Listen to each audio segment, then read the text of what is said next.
Most people fail quietly long before they ever lose publicly. They fail in private, in small undisciplined moments, in habits nobody sees, in promises they break to themselves every single day. High achievers are different. They do not rely on hype. They do not wait for motivation. They do not announce every move. They build power in silence. Quiet discipline is the hidden weapon. It is the habit of doing what must be done without applause, without drama, and without excuse. And once you master it, your results start speaking so loudly that you no longer have to. Chapter 1. Stop announcing and start building. Most people are addicted to the appearance of progress. Not progress itself. The appearance of it. That is why they talk so much. That is why they post so much. That is why they tell everyone what they are about to do before they have done a single hard thing.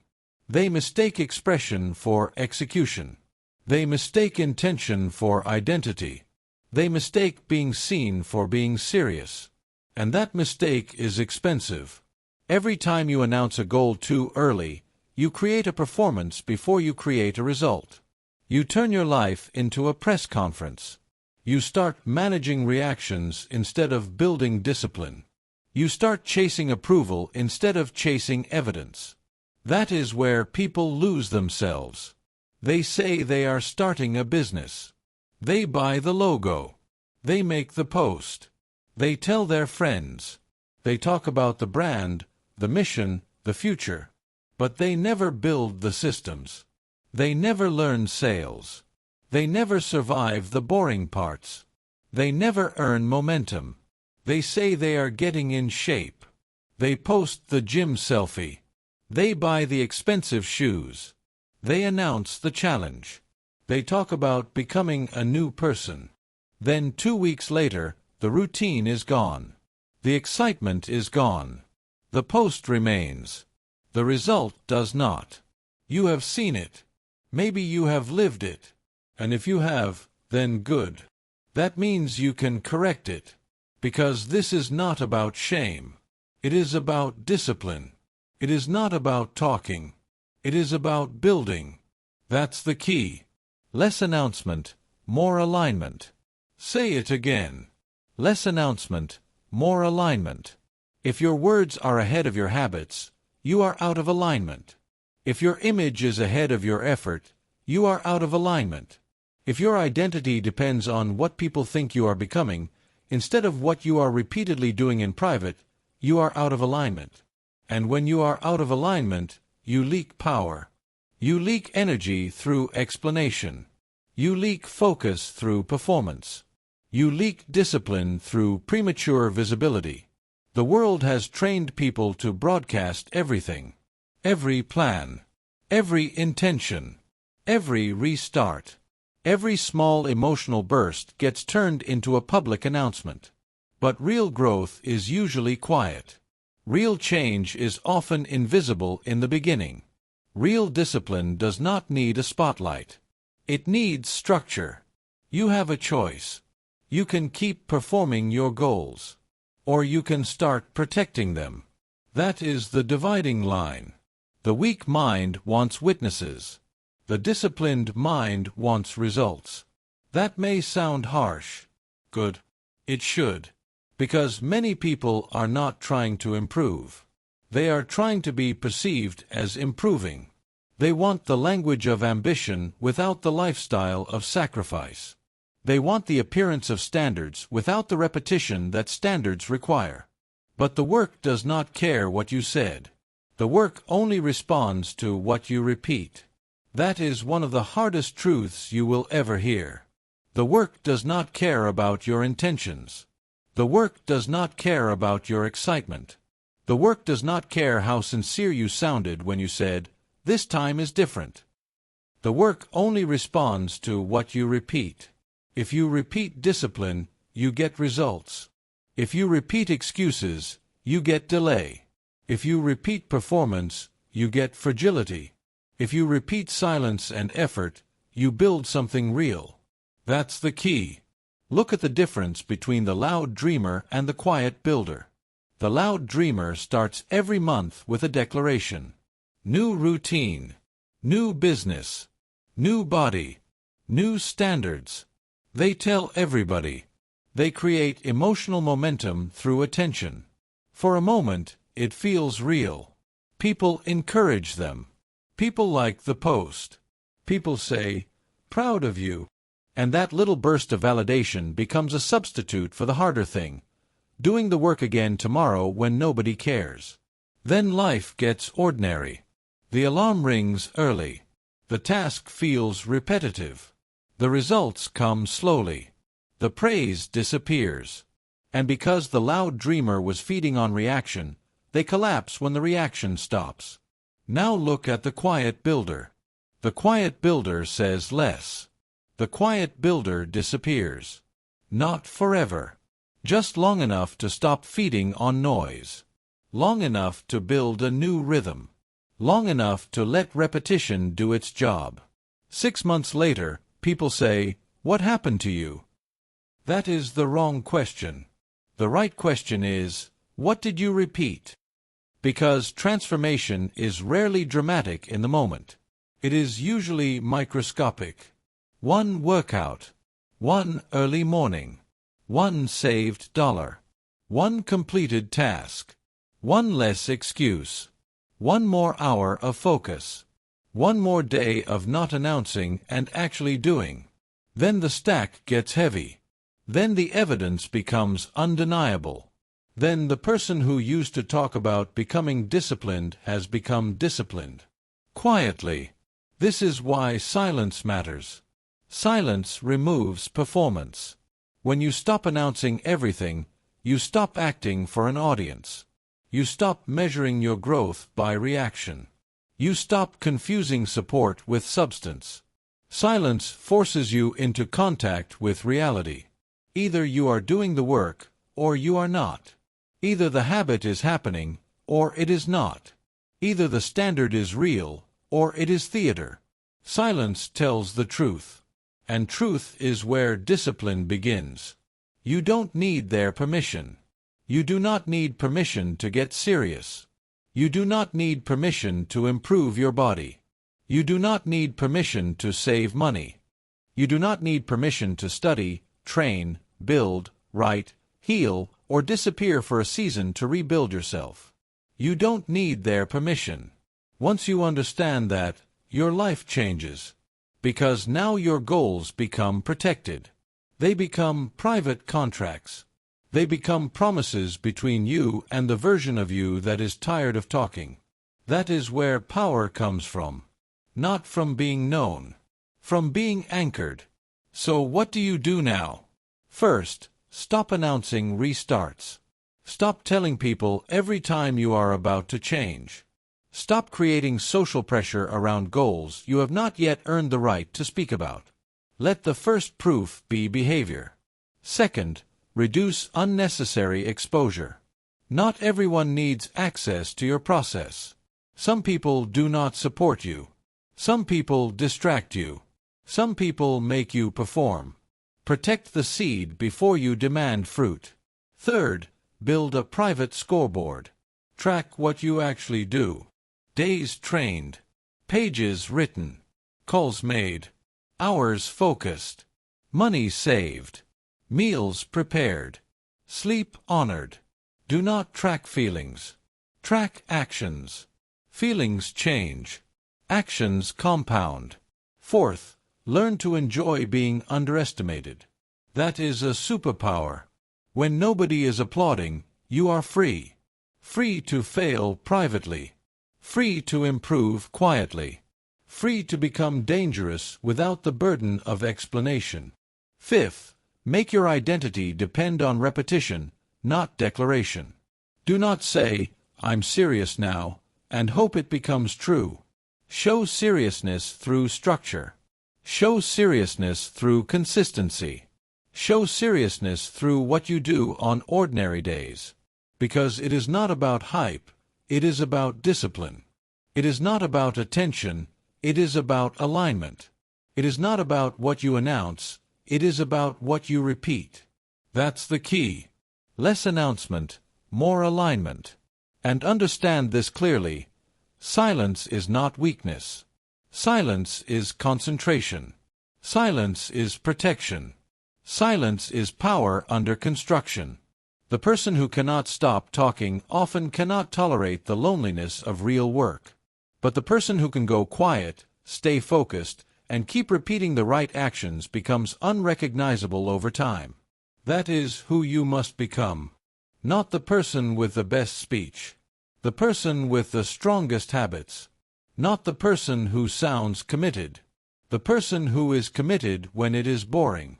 Not the person chasing witnesses. The person building proof. You have a choice. Keep announcing your future, or start earning it. Keep performing discipline, or begin practicing it. Keep feeding on attention, or start building in silence until your results speak for you. The work does not care what you said. The work only responds to what you repeat. Never forget that. You stop announcing, and you start building. You protect your goals. You align your habits. You let silence strip away performance and force you into truth. That is how quiet discipline begins. And once you stop needing to be seen, you become ready to move without emotion, without applause, and without excuses. You stopped performing progress. Now it is time to stop depending on feelings. Chapter 2. Motivation is loud, discipline is quiet. Most people are waiting to feel ready. That is the problem.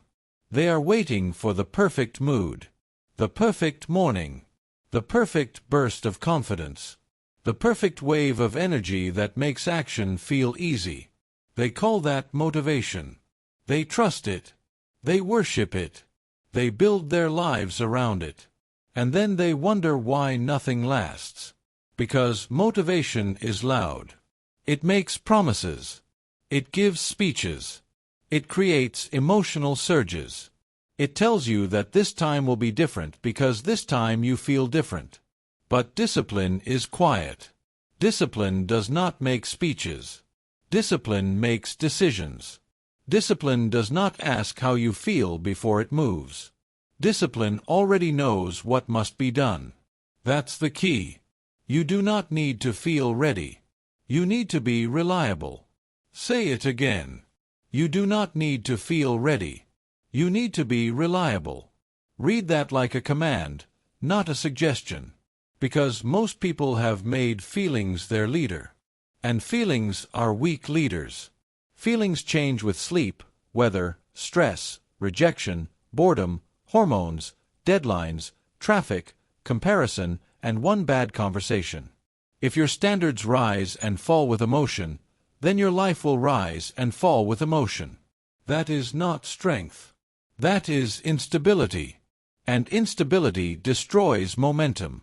You have a choice. You can build a life that moves only when you feel inspired. Or you can build a life that moves because you decided it would. One of those paths creates occasional excitement. The other creates results. It's not about emotion, it's about discipline. That is the lesson.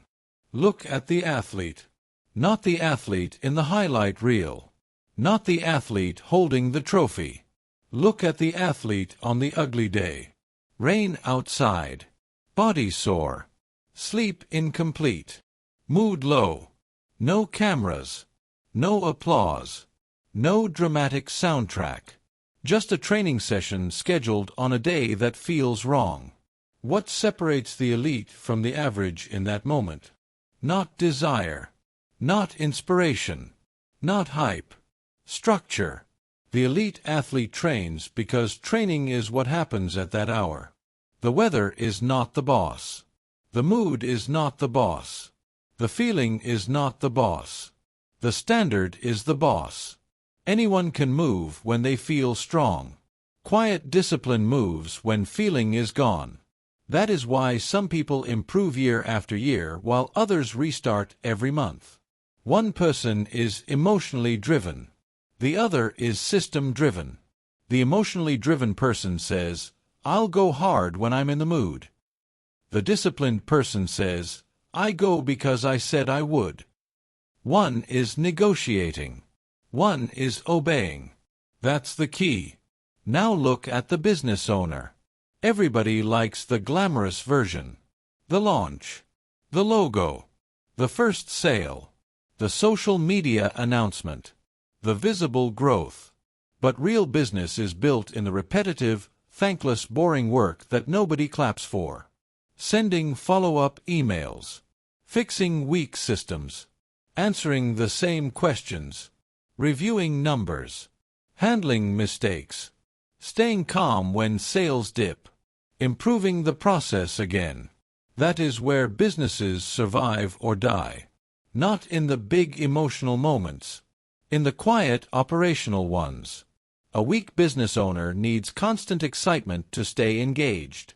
A strong business owner understands that boring tasks are not beneath them. They are the price of progress. You have a choice. You can keep chasing the exciting parts of growth. Or you can become the kind of person who honors the necessary parts. It's not about excitement, it's about execution. And then there is the writer. The writer who thinks pages arrive through inspiration will spend half their life waiting. Waiting for clarity. Waiting for a mood. Waiting for a spark. Waiting for some internal permission slip that says, now you may create. But the disciplined writer sits down empty and writes anyway. Not because it feels magical. Because it is scheduled. Because pages come from presence. Because you do not discover your voice by waiting. You discover it by working. You do not need to feel ready. You need to be reliable. That line applies to everything. The gym. The business. The book. The savings plan. The morning routine. The hard conversation. The study session. The recovery process. The new identity you keep claiming you want. Reliable beats inspired. Every time. Because inspired people start. Reliable people continue. Inspired people surge. Reliable people compound. Inspired people impress themselves for a day. Reliable people transform themselves for life. Anyone can move when they feel strong. Quiet discipline moves when feeling is gone. Do you understand how important that is? Because life is not going to arrange itself around your emotional comfort. Some days you will feel focused. Some days you will feel flat. Some days you will feel powerful. Some days you will feel weak, distracted, irritated, doubtful, or numb. If your standard only survives on strong days, then it is not a standard. It is a preference. And preferences do not change lives. Standards do. You don't need their permission. And you do not need your feelings' permission either. That may be the harder truth. A lot of people think self-respect means honoring every emotion. No. Self-respect sometimes means refusing to let emotion sabotage what matters. You can acknowledge the feeling without obeying it. You can be tired and still train. You can be uninspired and still write. You can be discouraged and still sell. You can be irritated and still keep your word. That is adulthood. That is maturity. That is quiet discipline. So what do you do in real life? First, stop asking, do I feel like it? That question is poison. It gives your weaker self a vote in every important decision. Replace it with, what did I say I would do? That question restores order. Second, build fixed times for important actions. Do not leave the essentials to mood. Schedule them. Train at the same hour. Write at the same hour. Review your finances at the same hour. Protect your priorities with time, not hope. Third, lower the drama. You do not need every work session to feel legendary. You do not need every workout to feel powerful. You do not need every morning to begin with fire. Some of your most important work will feel ordinary. Good. Ordinary repeated becomes extraordinary. Fourth, create a minimum standard for bad days. This matters. On strong days, do more. On weak days, do the minimum. But do not do nothing. 10 minutes. 1 page. 1 sales call. 1 set. 1 walk. 1 hour of focused effort. Something. Because consistency is protected in bad conditions, not perfect ones. That's the key. Your minimum standard keeps the identity alive. Fifth, stop romanticizing emotional intensity. The person who is always fired up is often unstable. The person you want to become is calm, repeatable, grounded, and dangerous. Dangerous not because they are loud. Dangerous because they can be trusted by themselves. That is real power. When you become reliable to yourself, self-respect grows. Not from positive thinking. From evidence. Evidence that you can act without applause. Evidence that you can move without a mood. Evidence that your word has weight even when your emotions do not cooperate. That changes everything. Because now you are no longer a prisoner of internal weather. Now you can act in storms. Now you can build when life feels heavy. Now you can keep moving when the excitement is gone. And that is exactly when most people stop. Which means that is exactly where your advantage begins. You have a choice. Be the person who waits for energy. Or be the person who creates momentum through obedience. Be the person who starts big and collapses fast. Or be the person who moves steadily and becomes unstoppable. Be the person who says, "I'll do it when I feel ready." Or be the person who understands the truth. You do not need to feel ready. You need to be reliable. Anyone can move when they feel strong. Quiet discipline moves when feeling is gone. Never forget it. Motivation has a voice. It shouts. It rushes. It seduces. But discipline has structure. It stays. It repeats. It carries you on the days motivation disappears. That is why quiet discipline is the hidden weapon. It does not depend on emotion. It outlasts it. You stopped announcing. Now you stop waiting for a feeling. And once you stop obeying emotion, you are ready to master action at the smallest level. Chapter 3. Make your habits too small to refuse. People love the dramatic version of change. The massive comeback. The perfect Monday. The total life reset. The all-or-nothing promise. They want to wake up one morning and become a different person through force. Through intensity. Through one emotional decision that fixes everything. That is fantasy. And fantasy is why they fail. Because discipline is not built through giant heroic effort. It is built through repeatable minimum standards.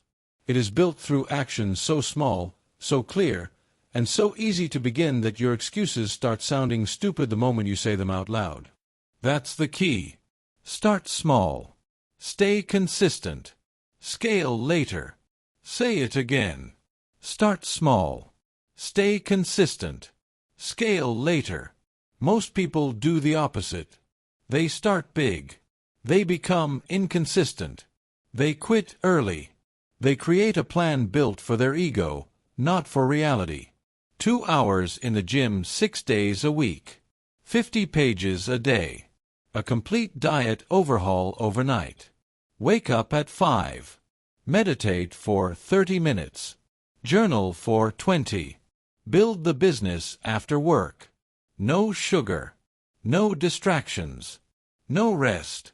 For 3 days, they feel powerful. Then reality arrives. The schedule gets tight. The energy drops. The mood changes. The effort feels heavy. And because the habit was built on intensity instead of sustainability, it breaks. Then they call themselves lazy. No. It's not about laziness, it's about design. That is the lesson. A bad system will make a good intention collapse. A good system makes action easier than avoidance. You have a choice. You can keep building habits that look impressive and fail quickly.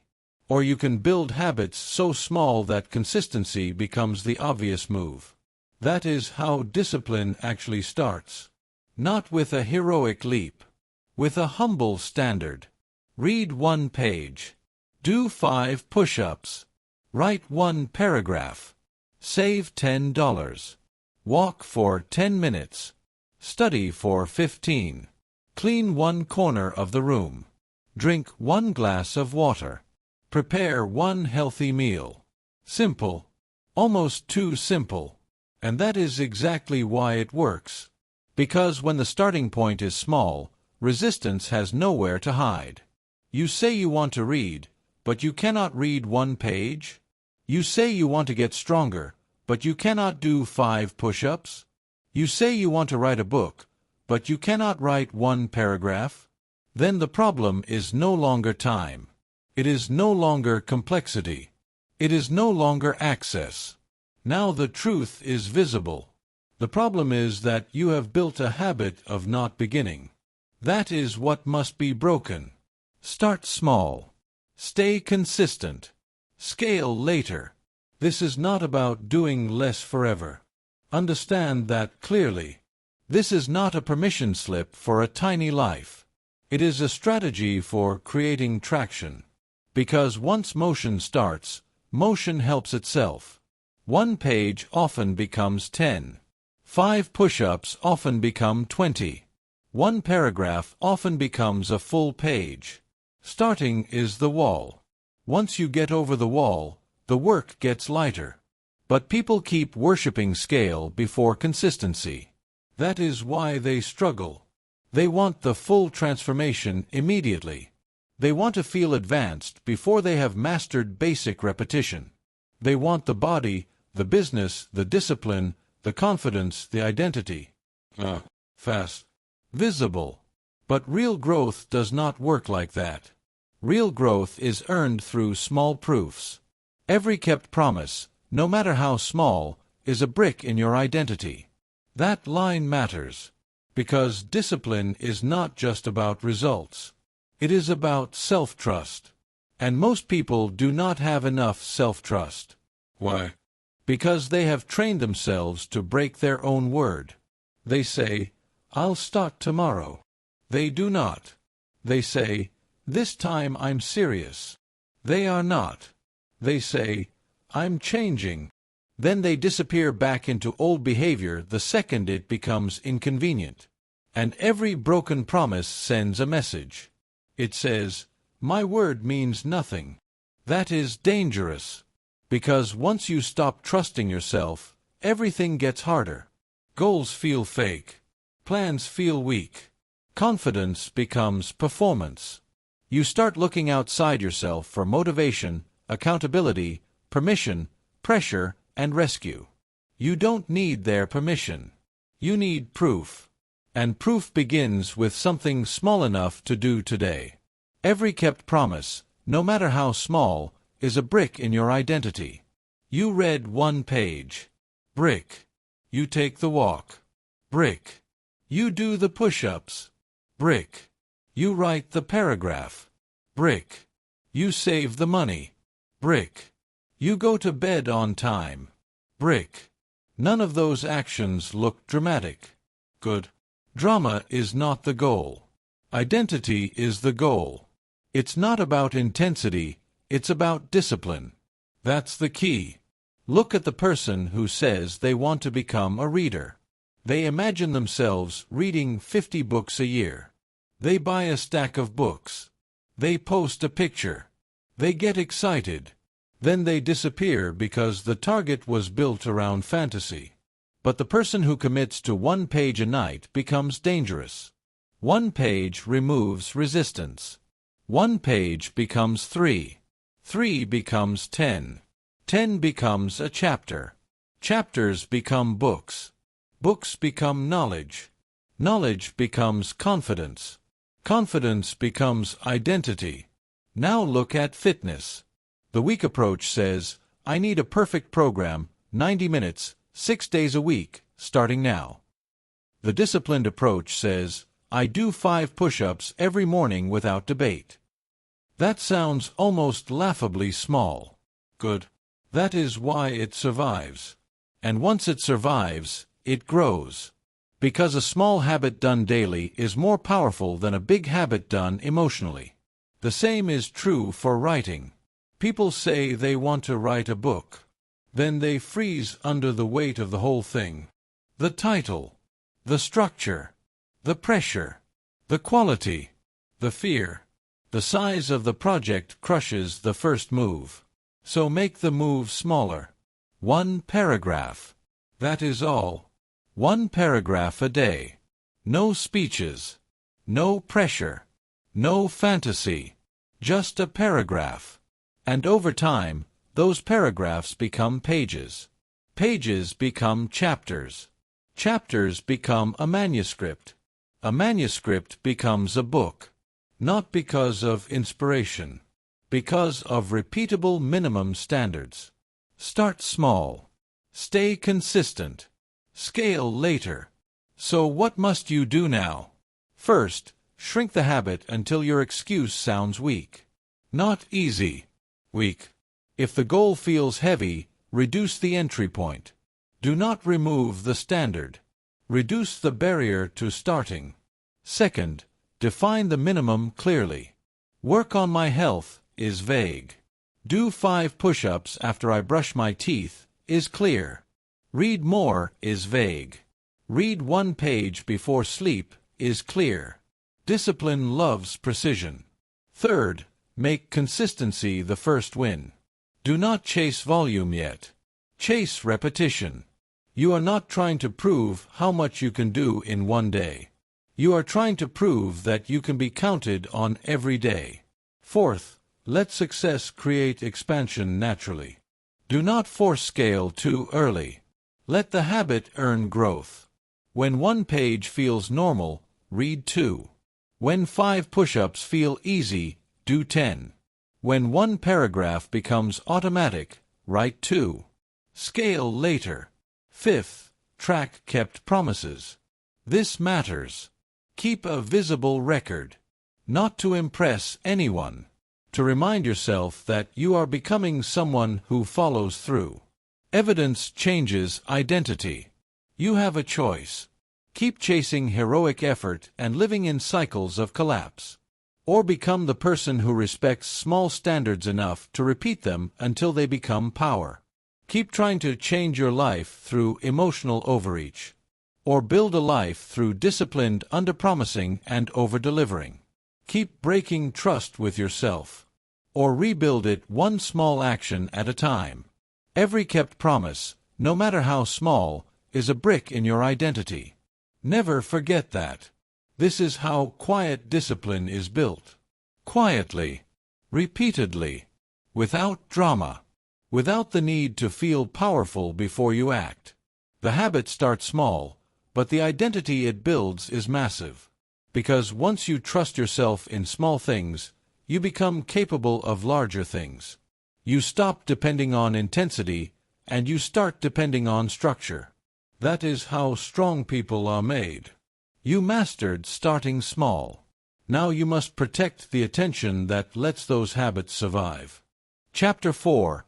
Protect your energy from noise. Most people do not have a time problem. They have an attention problem. That is the truth. They say they are overwhelmed. They say they are busy. They say there is never enough time. But if you look closer, the real issue is not the number of hours. The real issue is what keeps invading those hours. Notifications, messages, gossip, random videos, aimless scrolling, constant checking, constant reacting, constant interruption. And they treat it like it is harmless. It is not harmless. It is theft. Distraction steals your life in fragments. That's the key. Noise consumes what discipline needs. Say it again. Noise consumes what discipline needs. Discipline needs attention. Discipline needs continuity. Discipline needs enough uninterrupted energy to enter depth. But noise breaks everything into pieces. Small pieces. Shallow pieces. Useless pieces. And once your day is fractured into enough tiny pieces, you can still look busy while producing almost nothing that matters. That is why so many people are exhausted but unchanged. They moved all day. They advanced nowhere. You have seen this person. Maybe you have been this person. Phone on the desk. Notifications on. Email open. Messages coming in. Social media tabs open. Music switching. Checking. Refreshing. Answering. Watching. Reacting. Multitasking. Always on. Always in motion. Always occupied. But never fully engaged. Never fully present. Never deep enough for meaningful work. That is not productivity. That is scattered survival. It's not about busyness, it's about discipline. That is the lesson. A noisy life creates weak results. Not because you are incapable. Because your focus is being sliced to death. Look at the modern routine of the average distracted person. They wake up and grab the phone before they grab their mind. Before their feet even hit the floor, their attention is already gone. Someone else's opinion. Someone else's problem. Someone else's highlight reel. Someone else's urgency. Someone else's agenda. Now the mind is flooded. Now the nervous system is reactive. Now the day begins in response mode. From there, it gets worse. A few minutes of scrolling become 30. A quick email check becomes a spiral. A message alert becomes 10 more checks. A short break becomes a content binge. The person tells themselves they are taking small pauses. No. They are training fragmentation. They are conditioning themselves to live in interruption. And interruption destroys depth. Noise consumes what discipline needs. The disciplined person understands something the distracted person does not. Attention is not free. Every glance costs. Every switch costs. Every interruption leaves residue. You do not just lose the 20 seconds it takes to check the phone. You lose the momentum. You lose the concentration. You lose the mental depth required to do real work. And real work requires depth. The report. The business strategy. The study session. The workout. The writing. The learning. The problem solving. The planning. The reflection. None of these things thrive in constant interruption. They require a mind that stays in one place long enough to become useful. That is why focus is not a talent. It is a boundary. Say it clearly. Focus is not a talent. It is a boundary. You do not magically become focused. You remove what breaks focus. You protect what matters. You structure your environment so that attention can stay where it belongs. That's the key. Guard your attention like your future depends on it, because it does. Say it again. Guard your attention like your future depends on it, because it does. Because what is your future, really? It is not built from your intentions. It is built from what you repeatedly give your mind to. If your attention is owned by noise, your future will reflect noise. If your attention is owned by reaction, your future will reflect reaction. If your attention is guarded, directed, and disciplined, your future will start to carry weight. That is not theory. That is mechanics. Look at the people who are always busy but never advancing. They answer everything immediately. They check their phone every few minutes.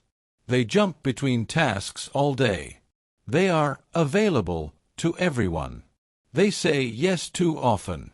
They consume more than they create. And because they are constantly interrupted, nothing gets enough concentrated energy to become excellent. They confuse motion with progress.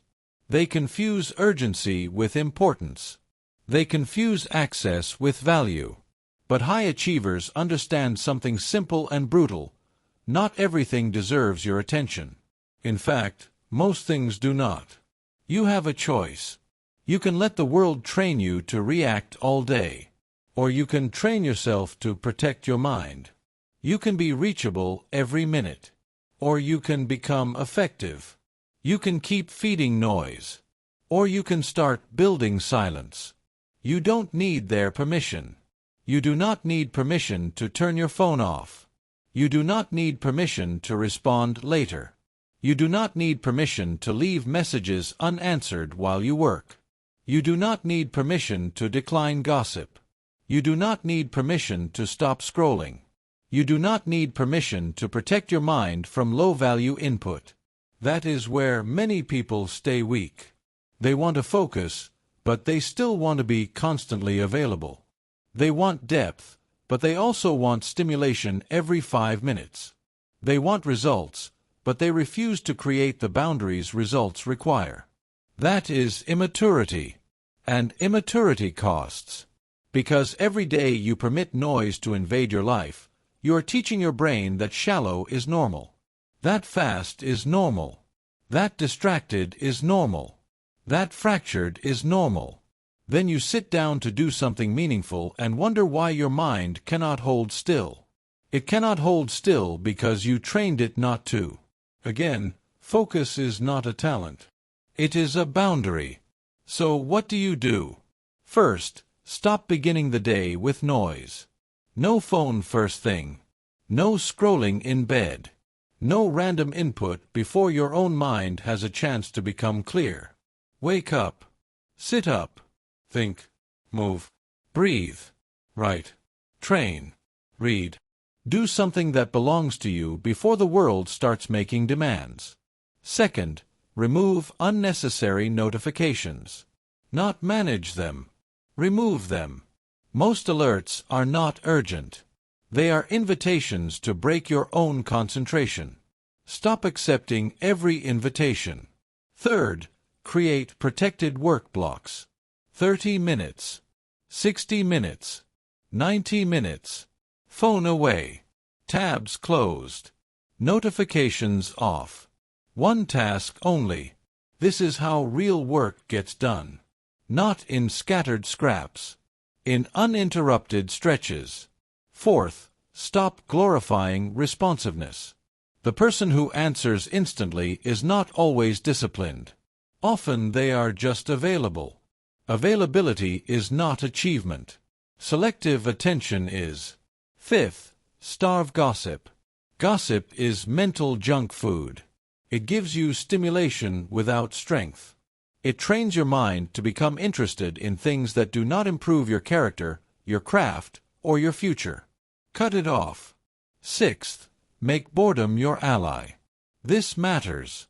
Many people run toward noise because silence feels uncomfortable. Good. Sit in it anyway. Walk without your phone. Eat without content. Drive without constant audio. Work without background chaos.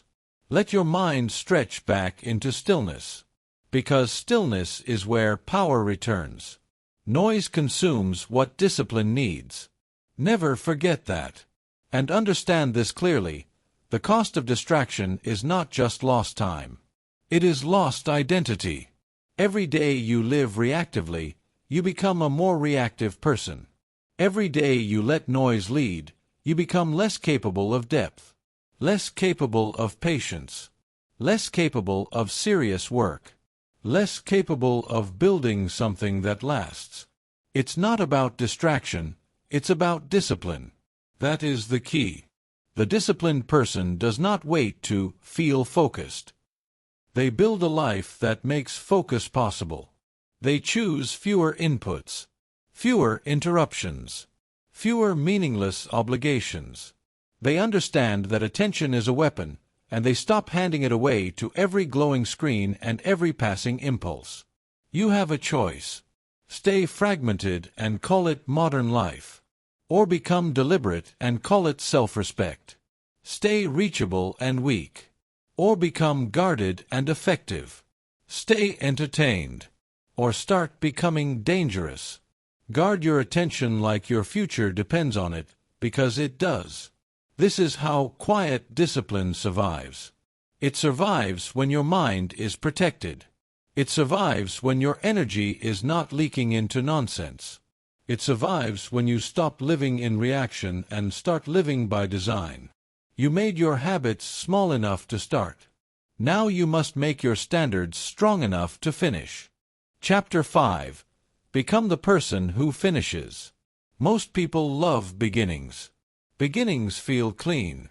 Beginnings feel powerful. Beginnings let you imagine a new version of yourself without yet paying the full price to become them. That is why starting is crowded.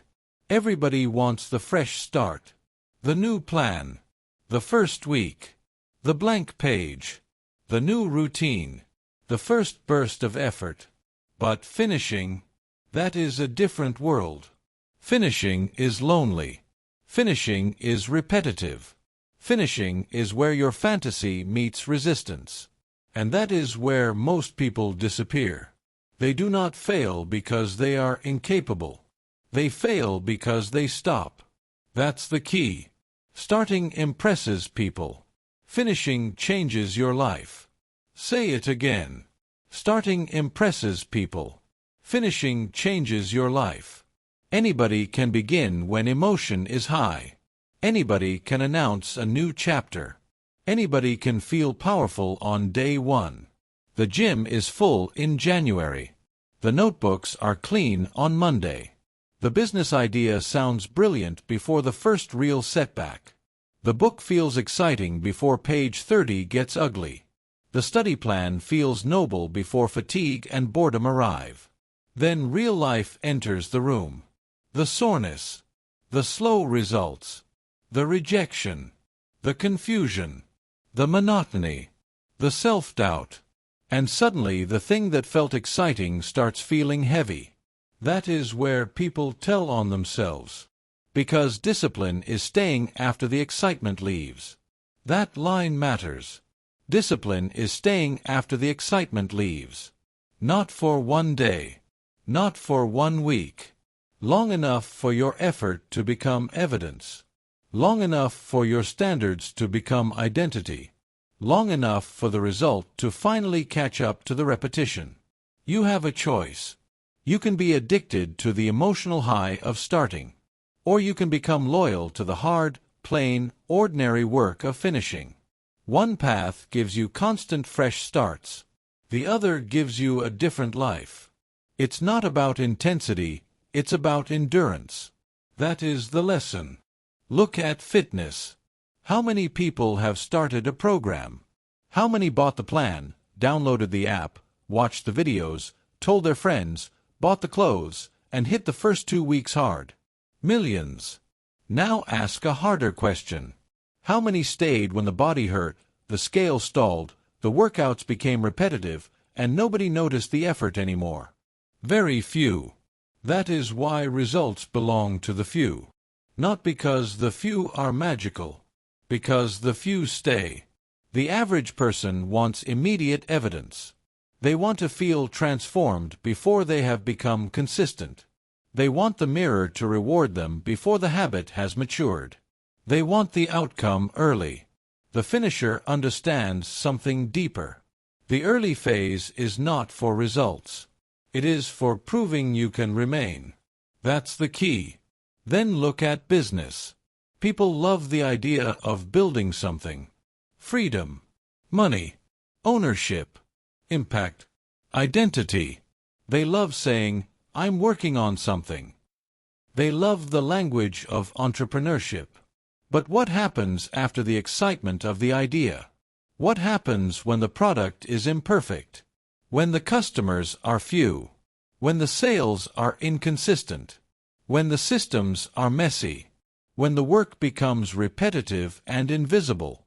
That is where half-built companies die. Not because the founders lacked intelligence. Because they lacked staying power. They got bored. They got discouraged. They got distracted. They started something else before finishing what was already in front of them. And now they have a graveyard of unfinished pursuits. A website that went nowhere. a brand that never matured, a project that never shipped, a skill that never developed. Again, the issue is not talent. It's not about gifting, it's about discipline. The person who stays with a boring middle beats the person who keeps falling in love with beginnings. Every time. The same is true in study. Students begin courses with ambition. New semester. New goals. New standards. They organize the desk. Make the schedule. Buy the supplies. Then the middle arrives. Dense material. Mental fatigue. Delayed gratification. No applause. No immediate payoff. And now the real test begins. Can you sit with material that is not exciting? Can you review when you would rather escape? Can you remain when progress feels invisible? The finisher can. That is why the finisher grows. Now look at creative work. How many people say they want to write a book, launch a channel, record a podcast, make art, build something meaningful? Plenty. But creative work punishes the impatient. The first idea feels electric. Then comes the ugly middle, the doubt, the second guessing, the pages that feel weak, the days when the work feels dead. This is where most people abandon the project and protect their ego by calling it not the right time. No. Usually it is not timing. Usually it is tolerance. They cannot tolerate the long, uncertain stretch between starting and finishing. But if you want a different life, you must increase your tolerance. For boredom. For repetition. For slowness. For imperfection. For delayed reward. Because discipline is staying after the excitement leaves. Never forget that. You do not become powerful by collecting starts. You become powerful by completing what matters. And completion changes you in a way starting never can. Why? Because finishing gives you proof. Proof that you can carry effort across time. Proof that you can remain when feelings shift. Proof that you are not ruled by novelty. Proof that your word has weight. Starting gives you hope. Finishing gives you identity. That's the key. So what must you do? First, stop romanticizing the beginning. Day one is not special. The middle is where your character is exposed. Stop worshiping launches and start respecting longevity. Second, define what finished means. Vague goals produce endless drift. Get in shape is vague. Complete 12 weeks without missing my minimum standard is clearer. Work on my business is vague. Launch the offer and make 50 outreach attempts is clearer. Finishing requires a finish line. Third, expect the boring phase. Do not be surprised by it. Plan for it. The excitement will leave. Good. That does not mean something is wrong. That means the real work has begun. Fourth, stop quitting in confusion. Confusion is not failure. Slow progress is not failure. Imperfect work is not failure. Stopping is usually the failure. Stay with the process long enough to understand it. Fifth, reduce unnecessary switching. Every time you abandon one path for a fresh one, you reset the pain clock. You go back to being a beginner. Again. And again. And again. Meanwhile, the person who stayed becomes dangerous. You don't need their permission. You do not need permission to commit longer than other people understand. You do not need permission to keep going when others get distracted. You do not need permission to finish quietly. You do not need permission to stay with one hard thing until it yields. That is what grown discipline looks like. Less drama. Less novelty. Less emotional quitting. More staying. More repetition. More completion. You have a choice. Be the person with 10 exciting starts and no meaningful finish. Or be the person with fewer starts and stronger outcomes. Be the person who quits when the mood changes. Or be the person who remains until the work becomes real. Be the person others applaud early. Or be the person whose life changes later. Starting impresses people. Finishing changes your life. Read that again in your mind. Starting impresses people. Finishing changes your life. And remember this, the finishers are not always faster. They are not always smarter. They are not always more confident. They are simply more willing to endure the stretch where nothing glamorous is happening. They survive the middle. They keep their hand on the plow. They let time reward what emotion never could. That is why they win. Because they stay. Because discipline is staying after the excitement leaves. This is how quiet discipline becomes visible in the real world. Not through loud beginnings, but through completed cycles. Through promises carried to the end. Through standards that survive boredom, doubt, and delay. When you become the person who finishes, your effort stops leaking out through abandoned attempts. It starts stacking into results. You learn to protect your attention. Now you must learn to trust repetition over novelty. Chapter 6. Train yourself to be boring and effective. Most people do not fail because they lack information. They fail because they cannot tolerate repetition. They are always looking for a new angle, a new method, a new app, a new plan, a new shortcut, a new routine that feels fresh enough to make discipline emotionally easy again. But that search is the trap. Because the thing that looks boring is often the thing that works. And the thing that works is often the thing people abandon too early because it no longer flatters their ego. That's the key. Boring works. Boring scales. Boring wins. Say it again. Boring works. Boring scales. Boring wins. High achievers understand something that average people resist. Results usually come from doing the same useful things over and over again, without needing every day to feel exciting. They do not chase novelty every week.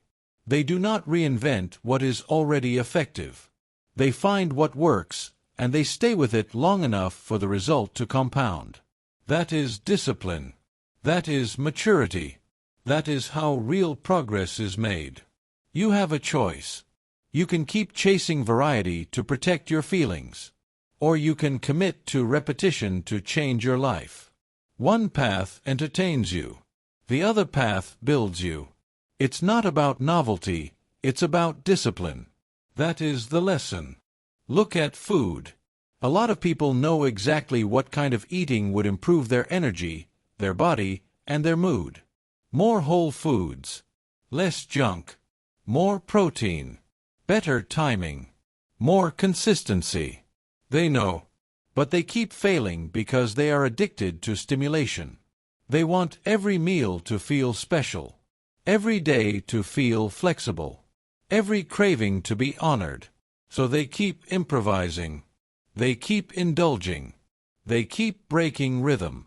And then they wonder why their results are unstable. But the disciplined person understands the power of simple meals repeated often. Similar breakfasts. Similar lunches. Similar grocery lists. Similar preparation. Not because they have no imagination. Because they value results more than variety. Boring works. Boring scales. Boring wins. The same thing is true with sleep. People say they want more energy, more focus, better health, better moods, stronger discipline. Then they go to bed at random times, wake up at random times, scroll late into the night, overconsume stimulation, and treat rest like an optional luxury instead of a non-negotiable system. Then they blame motivation. No. It's not about motivation, it's about discipline. A standard sleep routine is boring. Good. That is why it works. Going to bed at the same time. Waking up at the same time. Reducing noise before sleep. Protecting recovery. Repeating it. Again and again. No drama. No genius. Just structure. And structure creates strength. Now look at work. The average person wants peak productivity to feel inspired. They want every work session to feel creative, energized, and different. So they keep changing systems, rearranging the desk, trying new tools, consuming advice, organizing instead of executing, preparing instead of producing. That is not progress. That is procrastination wearing a smarter outfit. The effective person does something much less exciting. They keep a fixed work block. Same place, same time, same focus, same standard. They sit down and do the task whether it feels fresh or not. That is where output comes from. Not from endless optimization. From repeated execution. Your life changes when you stop needing every day to feel different. That line is a weapon. Your life changes when you stop needing every day to feel different. Because that need is often disguised impatience. It is ego pretending to be sophistication. It is the refusal to let progress be plain. It is the desire to be emotionally stimulated every step of the way. But serious people do not require constant emotional variety. They require results. Look at training. The average person gets bored with fundamentals. Basic lifts, walking, mobility, sleep, protein, water, repeating the same useful habits. They want advanced. They want different. They want more intense. They want to feel like they are doing something special. But the body often responds best to repeated basics done well. The same is true in skill building. Writers improve by writing more. Speakers improve by speaking more. Salespeople improve by selling more. Students improve by reviewing the fundamentals more. Business owners improve by improving the same critical systems more. But ego hates fundamentals because fundamentals are humbling. They are not glamorous. They force you to admit that mastery is not hidden in complexity. It is hidden in disciplined repetition. That's the key. Boring works. Boring scales. Boring wins. Read that again in your mind. Because many people are not stuck because they lack the answer. They are stuck because they are too impatient to repeat the answer long enough. They keep interrupting the process. They keep switching the plan. They keep chasing newness. They keep resetting momentum. And then they call themselves inconsistent. No. It's not about inconsistency, it's about impatience. That is the deeper truth. Impatience makes people abandon what is working simply because it no longer feels exciting. They do not want results badly enough to endure familiarity. They want progress, but they also want entertainment. They want discipline, but they also want constant stimulation. You cannot serve both for long. You have a choice. You can keep asking, "What's new?" Or you can ask the better question, "What already works that I need to repeat longer?" That question changes lives. Because once you ask it honestly, you stop searching in circles. You stop acting like complexity is superior. You stop disrespecting the ordinary actions that quietly produce extraordinary results over time. You don't need their permission. You do not need permission to keep your meals simple. You do not need permission to protect your bedtime. You do not need permission to follow the same work block every day. You do not need permission to review basics again. You do not need permission to use simple systems that look unimpressive from the outside. You need results. And results often grow from boring roots. So what must you do? First, identify what already works in your life. Not what sounds smart. Not what is trendy. What actually works. The workout routine you follow. The study block you respect. The meal pattern that supports your energy. The sleep rhythm that makes you sharp. The work method that helps you produce. Second, stop changing effective systems out of boredom. This matters. If something is working, keep it. Do not sabotage consistency because your ego wants novelty. Protect what is effective. Third, reduce unnecessary choices. Too many options create friction. Too much flexibility creates slippage. Simplify. Reuse meals. Reuse routines. Reuse calendars. Reuse checklists. Let structure remove drama. Fourth, build pride around consistency instead of creativity. There is a place for creativity, but not as an excuse to avoid repetition. Learn to respect the person who shows up the same way, at the same time, for the same important reasons. Fifth, train your mind to tolerate sameness. This is a skill. Some days will feel plain. Good. Stay anyway. Some routines will feel repetitive. Good. Repeat them anyway. Some systems will stop feeling exciting. Good.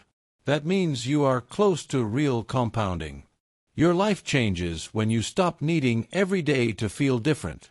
Never forget that. Because the truth is simple. Your future is not waiting on some revolutionary strategy.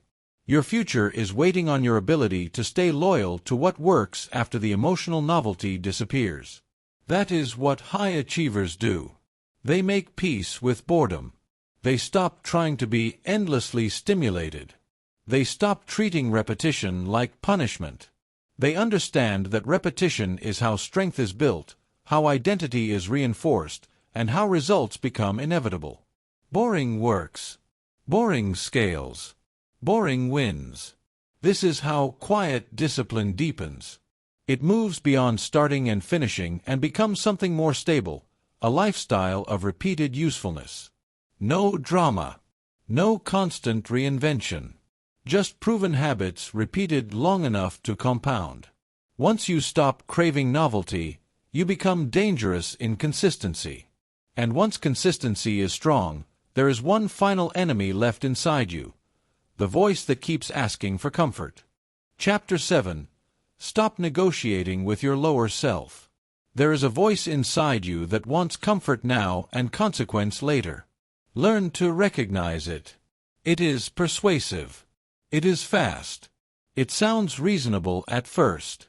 It says, just 5 more minutes. It says, skip today and start fresh tomorrow. It says, you're tired. You deserve a break. It says, this isn't the right time. It says, wait until you can do it perfectly. It says, one more scroll. One more snack. One more delay. That voice is your lower self. And if you keep negotiating with it, it will run your life. That's the key. Do not debate. Decide. Say it again. Do not debate. Decide. Most people think their problem is laziness. Not exactly. Their problem is that they keep entering conversations with weakness as if weakness deserves equal input. They sit there mentally negotiating with a part of themselves that is built for comfort, avoidance, and short-term relief. They ask it how it feels. They listen to its excuses.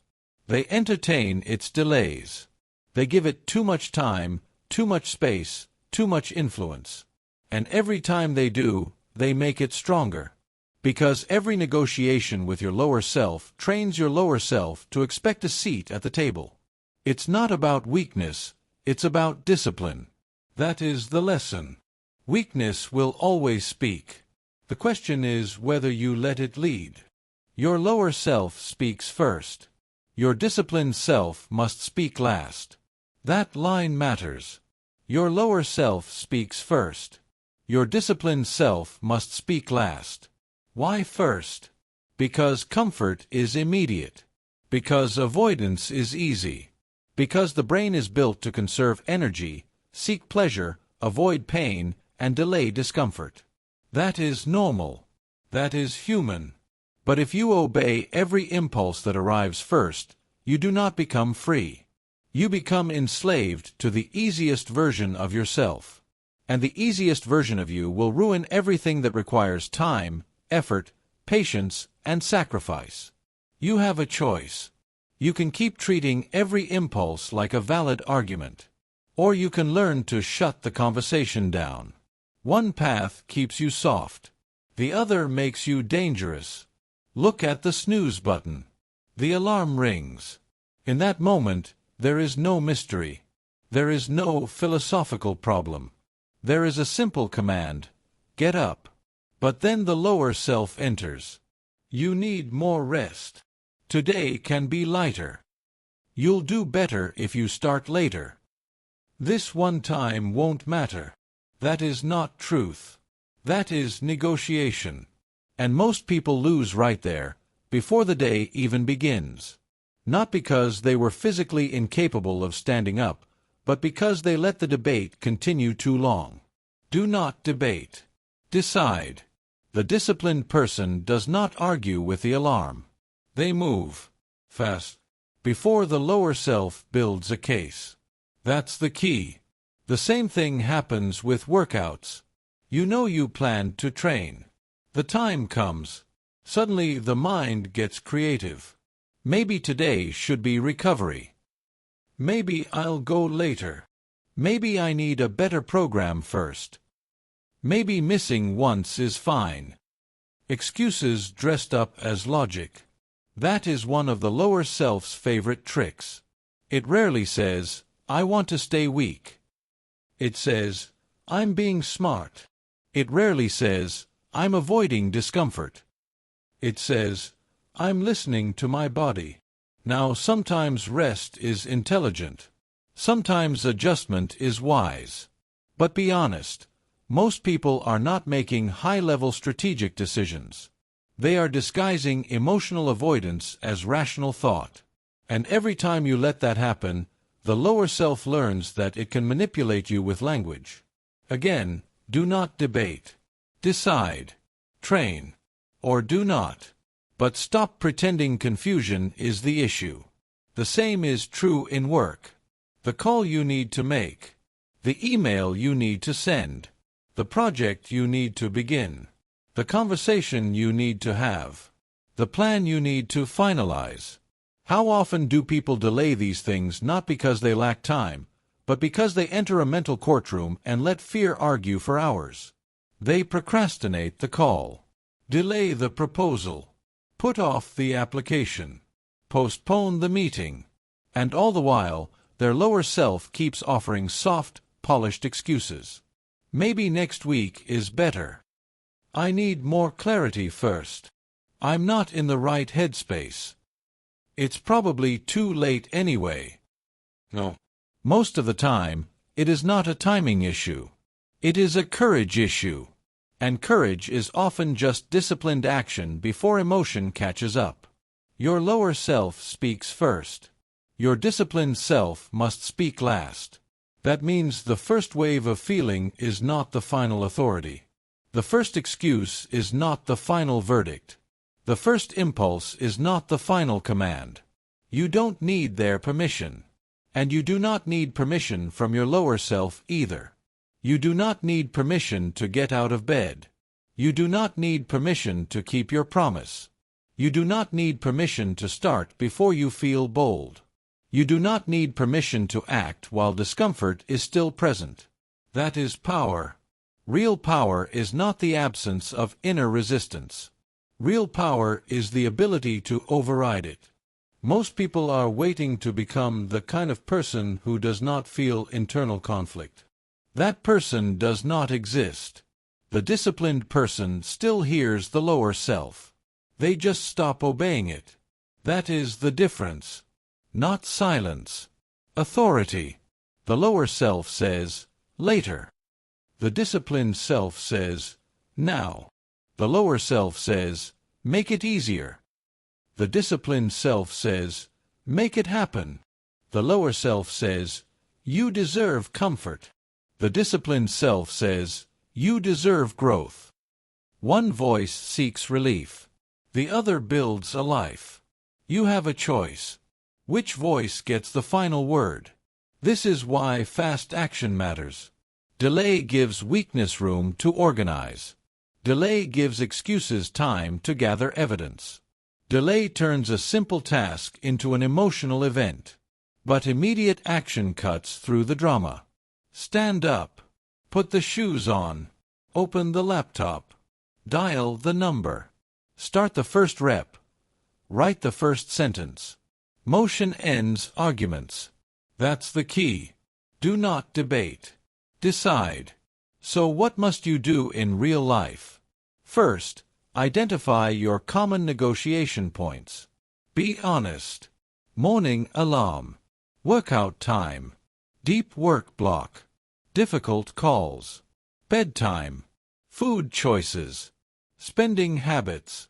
Those are the places where your lower self usually appears. Know the battlefield before the battle begins. Second, create predecisions. Decide in advance what happens. When the alarm rings, I stand up immediately. At 6 o'clock I train. At 9, I begin focused work. At 10:30, the phone goes away. A predecision removes the courtroom. The decision is already made. Third, shorten the gap between thought and action. When the task appears, move. The longer you sit there thinking, the stronger the lower self becomes. Action is your ally. Hesitation is your enemy. Fourth, stop over-respecting excuses that repeat. If you hear the same internal argument again and again, it is not wisdom. It is a pattern. Treat it like one. Fifth, speak to yourself with authority. Not cruelty. Authority. Get up. Do the rep. Send the email. Keep the promise. Clear. Direct. Final. Your internal voice should sound like leadership, not negotiation. Sixth, celebrate refusals. Every time you refuse the lower self, you weaken it. Every time you obey discipline, you strengthen it. This is not abstract. This is training. You are teaching yourself who is in charge. And understand this, every small refusal matters. You refuse the snooze button. Power. You make the call. Power.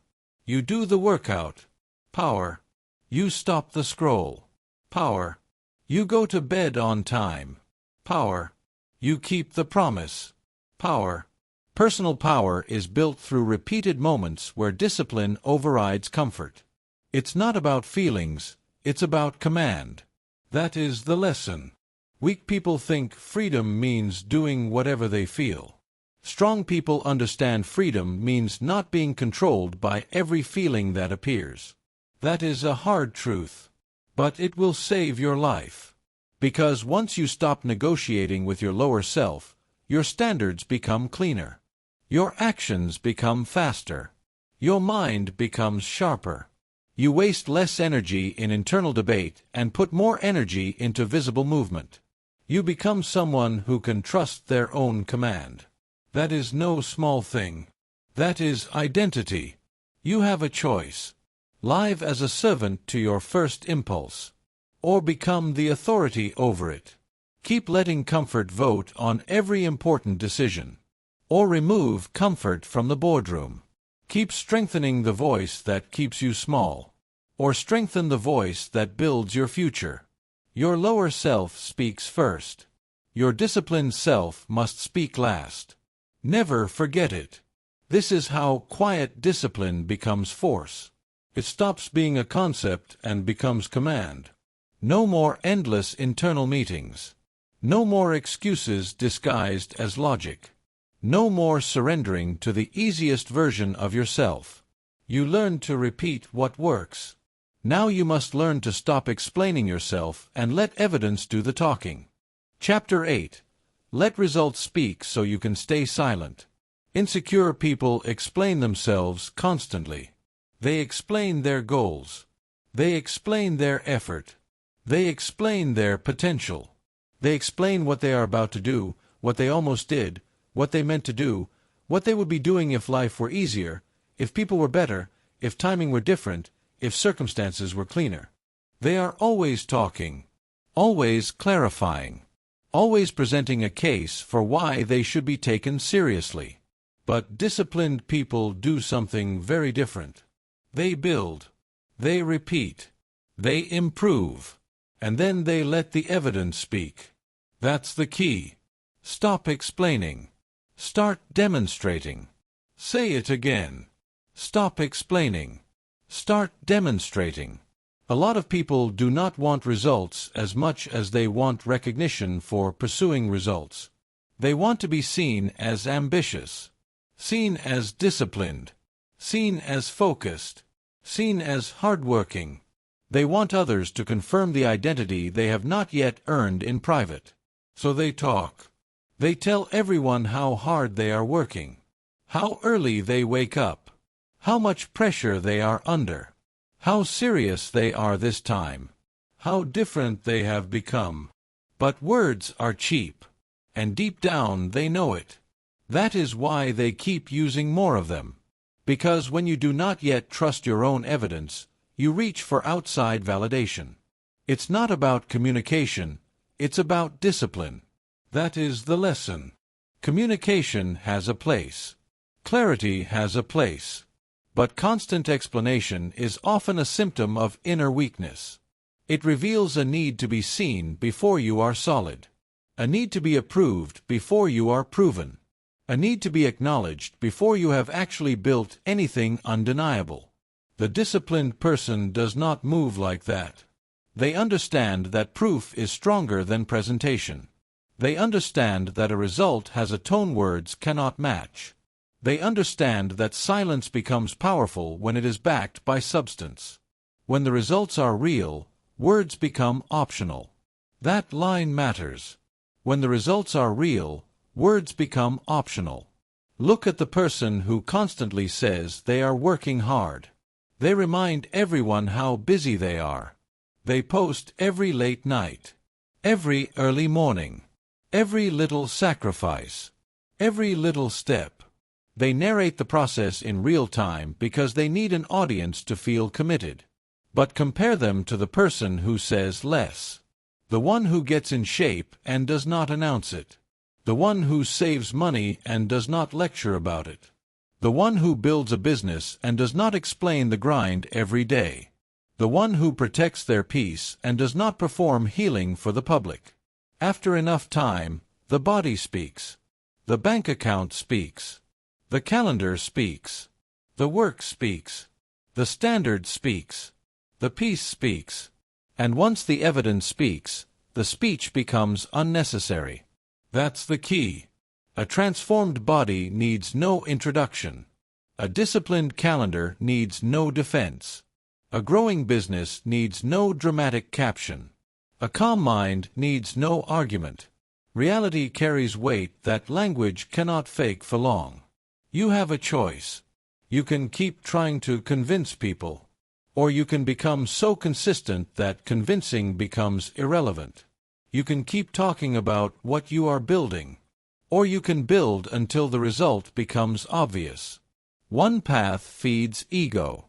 The other builds power. This matters because explanation often becomes a substitute for demonstration. The moment people start noticing that pattern, respect drops. Not always publicly, but privately. Because everybody understands, at some level, that real strength rarely needs a long speech. People who are actually serious tend to be less interested in appearing serious. They are too busy doing the work. They do not need their identity fed every hour through reaction. They have evidence. You don't need their permission. You do not need permission to go quiet.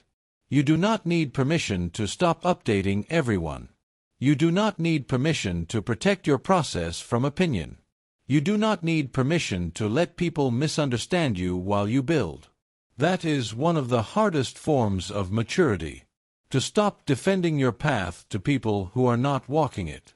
To stop explaining your discipline to people who only respect performance. To stop needing immediate recognition for work whose reward will arrive later. That is strength. Because a lot of explanation is fear. Fear of being overlooked. Fear of being doubted. Fear of being underestimated. Fear of not being seen. But being seen too early often weakens you. It pulls you back toward performance. It makes you manage perception instead of guarding standards. It turns your attention outward. And quiet discipline is built inward. Stop explaining. Start demonstrating. That does not mean you become cold or secretive for no reason. It means you stop wasting energy trying to prove seriousness through language. It means you let time, repetition, and results do the heavy lifting. Look at peace. This one matters. Some people always need to announce how healed they are, how unbothered they are, how detached they are, how evolved they are. But real peace does not need marketing. Real peace reveals itself in how little chaos you feed, how little drama you chase, how quickly you recover, how calmly you respond, how consistently you live. Again, when the results are real, words become optional. The same applies to discipline. If you are disciplined, it shows. In your body, in your punctuality, in your environment, in your finances, in your habits, in your restraint, in your follow-through, in your output. You do not have to keep announcing that you are serious. Serious people leave a trail. That trail is called evidence. So what must you do? First, reduce performative talk. Stop giving constant updates about goals that are still fragile. Stop narrating every effort. Stop trying to get credit in advance. Let the work mature before the world touches it. Second, notice where you over-explain. Do you explain your schedule too much? Your ambition too much? Your boundaries too much? Your plans too much? Often the place where you over-explain is the place where you still crave approval. Third, replace verbal proof with visible proof. Instead of saying you are getting disciplined, show it in your routine. Instead of saying you are focused, show it in completed work. Instead of saying you are changing, show it in repeated standards. Fourth, learn to tolerate being misunderstood. This is hard. Some people will think you are doing less when you are actually doing more. Some will think you disappeared when you are rebuilding. Some will think you are quiet because you are lost, when really you are locked in. Let them think it. Keep building. Fifth, speak after substance. When you do talk, let it come from evidence. Let it come from something lived, not imagined. Words backed by results carry force. Words backed only by intention carry heat and then vanish. It's not about validation, it's about discipline. That is the lesson. The need to be seen can ruin the process of becoming solid. Because when outside approval becomes your fuel, silence starts to feel like failure. But silence is not failure. Silence is often concentration. Silence is protection. Silence is strength refusing to perform before it is complete. That is how you must learn to see it. Not passive. Powerful. Not hiding. Building. Not absent. Aligned. You have a choice. Keep explaining who you are becoming. Or become it. Keep asking people to recognize your effort. Or keep working until recognition no longer matters. Keep trying to sound serious. Or start living so seriously that words lose their job. Stop explaining. Start demonstrating. Read it again in your mind. Stop explaining. Start demonstrating. And understand this, silence backed by discipline is not emptiness. It is compression. It is stored force. It is a life so anchored in repetition that it no longer needs constant commentary to feel real. That is why quiet discipline is so dangerous. It does not waste itself in performance. It gathers weight in private, then reveals itself in undeniable form. When the results are real, words become optional. Never forget that. This is how quiet discipline becomes visible without becoming loud. You stop defending your potential and start producing evidence. You stop asking to be believed and start becoming undeniable. And when you no longer need validation, you become free enough to face the next truth. Growth will hurt. Chapter 9. Use pain as proof that you are growing. Most people run from discomfort like it is a warning sign. They feel resistance, and they retreat. They feel tension, and they assume something is wrong. They feel awkward, tired, stretched, or emotionally exposed, and they take that feeling as evidence that they should stop. That is why they stay the same. Because growth does not usually feel graceful in the beginning. It feels unnatural. It feels inconvenient. It feels painful. That's the key. Discomfort is not danger. Discomfort is adaptation. Say it again. Discomfort is not danger. Discomfort is adaptation. You need to hear that until it replaces the old belief. Because the old belief is weak. The old belief says, if this feels hard, maybe it isn't right. The old belief says, if this is uncomfortable, maybe I should go back. The old belief says, if I feel stretched, maybe I'm forcing it. No. Many times, what you are calling a problem is actually a sign that your old identity is colliding with your new standards. And collisions create friction. It's not about pain, it's about discipline. That is the lesson. When you raise your standards, your old self does not disappear quietly. It resists. It complains. It mourns the comfort it used to have. It misses the old schedule, the old habits, the old coping mechanisms, the old excuses, the old environment where nothing serious was required. So when you start changing, you feel tension. Good.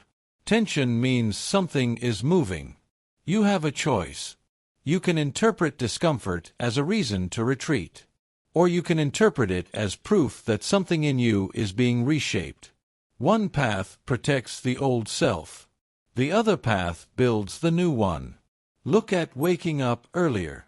If you have lived reactively, if you have lived late, if you have lived without structure, then of course waking earlier feels painful at first. Of course the bed feels louder.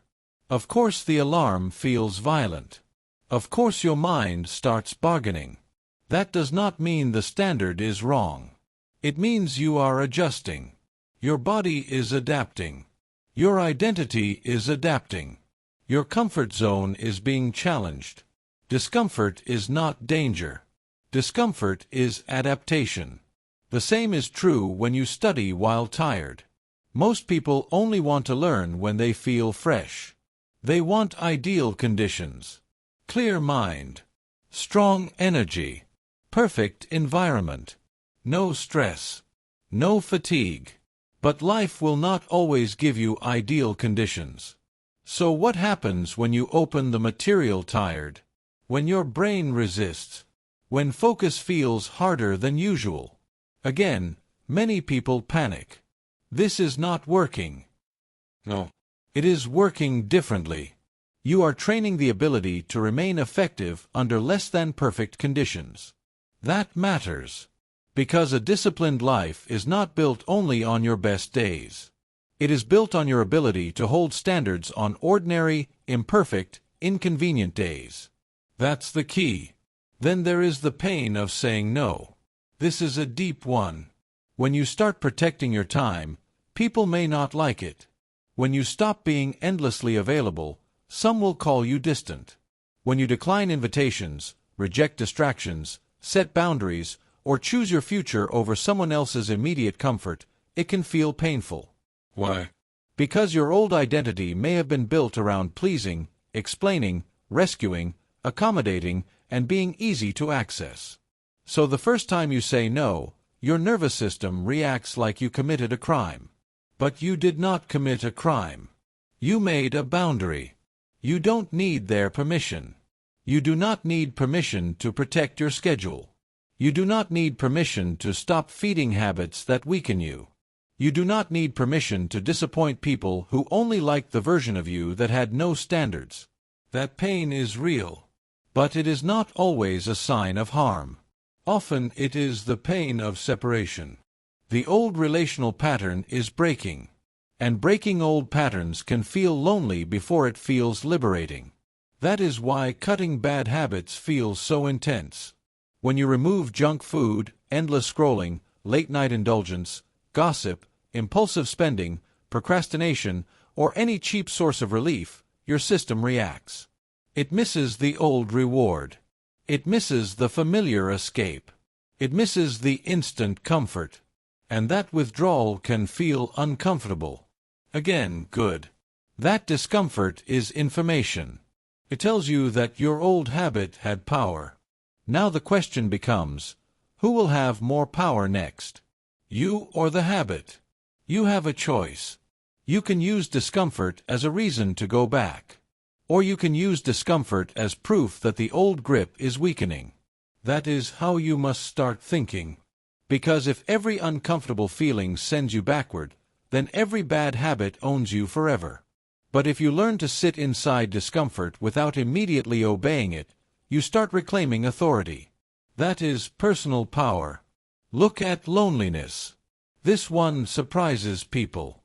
They think discipline will immediately feel empowering, clean, rewarding, and strong. Sometimes it does. But often, there is a lonely stage. You start changing your standards. You stop doing what everyone else is doing. You stop wasting weekends. You stop talking the same way. You stop numbing the same way. You stop living at the level your environment calls normal. And suddenly, the room feels different. The people around you may not understand. The old social circles may feel misaligned. The identity you are growing into has not fully stabilized yet. So you are no longer fully at home in the old version of your life, but you are not yet fully established in the new one. That gap can feel lonely. But loneliness is not always a sign you are lost. Sometimes it is the cost of transition. Sometimes it is the silence between identities. Sometimes it is what it feels like to outgrow what used to fit. Discomfort is not danger. Discomfort is adaptation. Never forget that. Growth feels unnatural before it feels normal. That line matters too. What feels hard today can become automatic tomorrow. Say it again. What feels hard today can become automatic tomorrow. Think about anything you do now without effort that once felt difficult. Waking up earlier. Working out. Driving. Public speaking. Budgeting. Reading regularly. Cooking at home. Setting boundaries. Going to bed on time. All of it may have felt awkward once. Heavy once. Forced once. Now maybe it feels natural. Why? Because repetition turns strain into standard. That is what will happen again if you do not quit too early. The problem is not that growth feels hard. The problem is that people expect it to feel normal too soon. They want immediate emotional comfort in a process designed to stretch them. They want the benefits of a new standard without the friction of installing it. That is childish. Maturity understands the sequence. First it feels hard. Then it feels familiar. Then it becomes automatic. That's the key. So what must you do? First, stop labeling all discomfort as negative. Ask a better question. Is this pain harming me, or is it stretching me? Learn the difference between destructive pain and developmental pain. One damages. The other builds. Second, expect friction when raising standards. Do not be surprised when the alarm hurts, the boundary feels awkward, the craving feels loud, the loneliness shows up, or the work feels heavy. Friction is part of the transfer from one identity to another. Third, stop retreating at the first sign of internal resistance. Resistance is normal. New standards disturb old systems. Hold the line long enough for your system to recalibrate. Fourth, use repetition to normalize what currently feels difficult. Keep waking up early. Keep studying tired. Keep saying no. Keep avoiding the bad habit. Keep showing up. Repetition is how the hard becomes familiar. Fifth, talk to yourself correctly in painful moments. Not with panic. Not with self-pity. With perspective. This is uncomfortable, not dangerous. This is hard because I am adapting. This is friction, not failure. Language matters. It keeps you from misreading the moment. It's not about comfort, it's about discipline. That is the lesson. Comfort will rarely introduce you to your strongest self. Comfort preserves. Discipline transforms. And transformation has pressure in it. It has heat in it. It has awkwardness in it. It has grief in it. It has separation in it. It has repetition in it. That is not a flaw in the process. That is the process. You have a choice. Keep worshiping comfort and stay familiar to yourself. Or walk through discomfort and become someone new. Keep treating pain like a stop sign. Or learn when pain is actually proof of expansion. Keep quitting when growth feels unnatural. Or stay long enough for the unnatural to become normal. What feels hard today can become automatic tomorrow. Read that again in your mind. Because once you understand that, you stop panicking in the middle of change. You stop mistaking adaptation for failure. You stop running every time your old identity protests. And that is where quiet discipline becomes unbreakable. Not when the process feels easy, but when you learn to stay with it while it still feels hard. You have carried silence, repetition, endurance, and pain. Now it is time to bring it all together into one final truth. Private standards create public results. Chapter 10. Win in private, then win everywhere. The world sees outcomes. It sees the body. It sees the business. It sees the money. It sees the calmness. It sees the confidence. It sees the discipline when it becomes visible enough to admire. But the world does not see where it was built. It does not see the early mornings. It does not see the cravings you denied. It does not see the hours you protected. It does not see the lonely choices. It does not see the repeated basics. It does not see the promises you kept when nobody was there to applaud them. And that is the truth you must understand if you want a different life. Public success is usually the visible shadow of private discipline. That's the key. Private standards create public results. Say it again. Private standards create public results. People love to celebrate the visible phase of success. The transformed body. The sharp mind. The growing company. The composed presence. The financial progress. The self-respect. They look at the result and call it talent, luck, timing, charisma, or confidence. Sometimes it is easier for them to believe that than to face the real answer. The real answer is repetition. The real answer is obedience. The real answer is private standards held long enough to become public evidence. That is how quiet discipline works. It builds in secret first. You have a choice. You can keep chasing public proof before private structure exists. Or you can build the private structure that eventually makes proof unavoidable. One path is performance. The other is power. It's not about image, it's about discipline. That is the lesson. Look at the transformed body. People see the result and say, "You got in shape." That is the visible sentence. But the real story is private. Meals chosen in silence. Workouts completed without drama. Sleep protected when nobody cared. Excuses refused. Cravings interrupted. Consistency repeated through boredom, stress, travel, mood swings, and ordinary days. The body did not change because of one burst of intensity. It changed because private standards were honored long after excitement left. Private standards create public results. Look at rebuilt finances.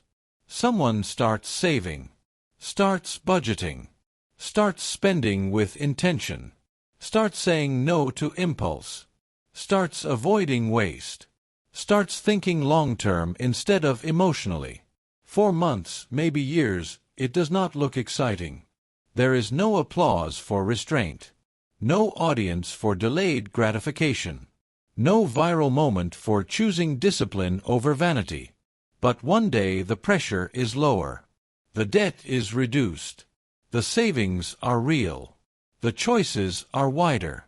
The panic is quieter. And people call that financial progress. Yes. But the real cause was private. Private standards with money. Private honesty. Private restraint. Private order. Again, private standards create public results. Now look at the stronger mind. People think confidence is something you either have or you do not. No. Real confidence is usually built in private. It comes from keeping your word. It comes from doing hard things repeatedly. It comes from refusing the lower self enough times that you start trusting your own command. It comes from surviving discomfort. It comes from being able to sit alone, think clearly, focus deeply, and move without emotional chaos. That kind of mind is not born in public. It is forged in private. In the mornings you got up anyway. In the nights you said no anyway. In the moments you stayed calm anyway. In the seasons you kept going anyway. That is where calm confidence comes from. Not from talking. Not from posing. Not from pretending. From proof. And proof is private before it is visible. That's the key. Private standards create public results. A lot of people want the public version of discipline without the private cost of it. They want to be respected, but not restrained. They want to look focused, but not actually protect their attention. They want to appear successful, but not repeat the boring standard success is built on. They want the fruit without the root. That is why they stay frustrated. Because life does not reward what you wish for. It rewards what you quietly repeat. You don't need their permission. You do not need permission to build a strong private life. You do not need permission to become disciplined when nobody understands your standards. You do not need permission to disappear for a season and rebuild. You do not need permission to care about the invisible foundations that others ignore. In fact, much of your strength will come from doing what matters before it gets noticed. That is maturity. That is how real lives are changed. By people who stop waiting for visibility and start respecting the unseen. The unseen morning routine. The unseen reading. The unseen training. The unseen budgeting. The unseen restraint. The unseen work block. The unseen choice not to quit. All of it counts. And most of it happens where no one is looking. That is why private discipline is so powerful. It does not depend on social reward. It does not depend on immediate recognition. It does not need to be seen to be real. It only needs to be repeated. That is the standard now. Not, how do I look? Not, who noticed? Not, does this feel impressive? The real question is, what do I do when no one is watching? That question reveals everything. Because who you are in private is who you eventually become in public. If you are sloppy in private, the cracks will show later. If you are weak in private, pressure will expose it later. If you are honest, disciplined, focused, and consistent in private, life will reveal that later too. Private standards create public results. Never forget it. So what must you do now? First, stop separating your private habits from your public goals. They are not separate. Your public life is downstream from your private standards. The body you want, the peace you want, the money you want, the mind you want, the respect you want, all of it is built in rooms where nobody claps. Second, raise your private standards before you chase public outcomes. Fix the wake-up time. Fix the food. Fix the calendar. Fix the spending. Fix the focus. Fix the excuses. Outcomes do not need to be chased as desperately when the standards underneath them are strong. Third, treat the invisible work as the real work. This is important. The unseen is not the prelude. The unseen is the substance. The visible result is just the receipt. Fourth, stop acting like discipline is temporary. It is not a phase. It is not a challenge. It is not a mood. It is an identity. The goal is not to be disciplined for a while. The goal is to become someone whose standards are too rooted to bargain with. Fifth, let quiet consistency shape your self-image. Stop defining yourself by your goals alone. Define yourself by the kind of person you are becoming in private. A person who keeps promises. A person who protects time. A person who finishes. A person who does not need noise. A person who acts before excuses take over. That person wins. Not always quickly, but deeply and permanently. You have a choice. Keep living two lives, one public and one private, and wonder why progress feels unstable. Or align them. Make your private behavior worthy of the public future you say you want. Keep chasing outcomes while neglecting standards. Or build standards until outcomes start arriving as a consequence. Keep trying to rise to a goal through temporary effort. Or become someone whose identity naturally produces better results. That is the deeper shift. Discipline must stop feeling like a performance and start feeling like who you are. Because once that happens, everything changes. You stop asking whether you will do the work. You know you will. You stop negotiating with obvious standards. You hold them. You stop depending on outside pressure. You become self-directed. You stop seeing discipline as punishment. You see it as self-respect. That's the key. And this is the final truth of the entire book. You are not rising to a goal. You are becoming someone who no longer lives beneath your word. Say that again. You are not rising to a goal. You are becoming someone who no longer lives beneath your word. That is bigger than motivation. Bigger than productivity. Bigger than a habit tracker. Bigger than one season of change. This is identity. This is the person you become when quiet discipline is no longer something you try to use, but something you embody. A person whose body reflects standards. A person whose finances reflect restraint. A person whose mind reflects order. A person whose calendar reflects intention. A person whose life reflects private honesty. That is who wins in private. And because they win in private, they eventually win everywhere. Private standards create public results. That is the hidden weapon. That is the whole game. That is the life-changing truth. And now you know it. So take it seriously. Take your mornings seriously. Take your habits seriously. Take your words seriously. Take your private life seriously. Because the world will one day see the result, but only you will know where it was built. And it was built here. In silence. In repetition. In restraint. In obedience. In the invisible moments where you decided that your standards would no longer depend on mood, attention, or permission. You do not need their permission. You need your own alignment. You need your own standards. You need your own obedience. That is enough. That is power. That is quiet discipline. You have carried the lesson from silence to structure, from repetition to endurance, from pain to identity. Now there is only one thing left to do. Close the door on the old self completely and issue the final command. Quiet discipline is not glamorous. It will not always be seen. It will not always be praised. It will not always feel exciting. But it is the force that separates people who want a better life from people who build one. It is waking up and doing the work when nobody is watching. It is holding the line when your feelings collapse. It is repeating the simple habits long enough for them to become your nature.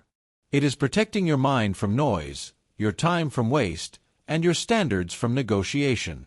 This is how high achievers are made. Not in public, Not in performance. In private. In silence. In repetition. So here is your challenge.